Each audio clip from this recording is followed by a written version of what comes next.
When catastrophe strikes on a scale that shatters worlds, the human psyche responds with powerful survival strategies. The first is amnesia. As Robert J. Lifton observes in his studies of Hiroshima survivors, the mind instinctively closes off to overwhelming experience, numbing emotion to protect itself from psychic annihilation. This psychic numbing is not a failure, but a necessary shield. In the aftermath of global cataclysms, humanity collectively chooses to forget, weaving a fabric of denial so complete that even the possibility of such events is erased from science, history, and daily life. The principle of uniformity, the doctrine that the world has always been as it is now, becomes a cultural amnesia, a fairy tale told to soothe unbearable memories. Yet repression is never complete. What cannot be remembered directly returns as compulsion. Freud describes this as the repetition compulsion, the drive to unconsciously reenact the trauma, to relive what cannot be integrated.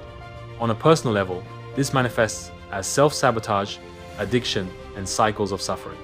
On a collective scale, it appears as war, environmental destruction, and the endless search for control in a world that once spun out of control. The compulsion to repeat is not madness, but a misguided attempt to master what was once unmasterable. Alongside compulsion operates transference, the projection of unbearable feelings onto others. The pain, guilt, and rage that cannot be faced within are cast outward, creating cycles of blame, persecution, and victimhood. Societies find scapegoats, individuals find enemies. The original trauma is replayed not just within, but between people and nations. These mechanisms, amnesia, compulsion, and transference, form the scaffolding of an illusory self.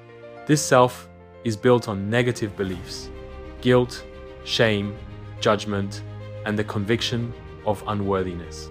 It is a survival identity, forged in the fires of catastrophe, but it is not the true self. It is a chrysalis, necessary for a time, but ultimately a prison. Jelina's story is a testament to what happens when this illusory self is transcended. By consciously working with belief, imagination, and feeling, she steps outside the old programs of guilt and disbelief.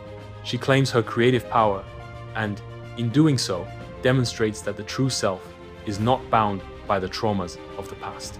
Her ovary regeneration is not just physical, it is the awakening from the illusion, the reclaiming of humanity's birthright as creators, not victims of reality. It is a new day. The past is gone. Anything is possible.